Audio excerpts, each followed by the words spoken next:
Hello mga kaswerte, panibagong araw, panibagong pampaswerte lucky numbers na naman tayo, no? So sa araw na ito magbibigay tayo ng 7 na lucky number na pwede nating i-analyze at pagpipilian na kailangan natin gamitin sa 2 number or 3 or 4. So pwede ito mga kaswerte. So kuha ka lang dyan ng panulat at isulat mo ito. So una nating isusulat mga kaswerte is numero 7342810. Again, 7342810. And meron na tayong na-analyze dito ng mga numero.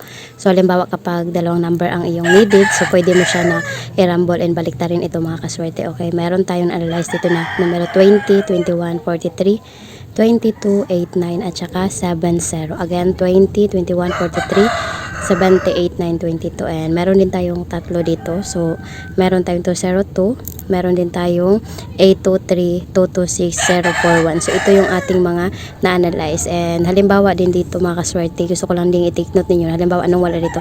Wala ang 5 at wala ang 6. So, maaari kang pumili dito lang ng isa. Tapos, may partner mo doon sa wala. Pwede din, okay? So, sa pag-analyze mo, kung yan yung napusuan mo, so yan yung susundin mo. Hindi necessary na gayahin mo talaga ito. Okay, good luck.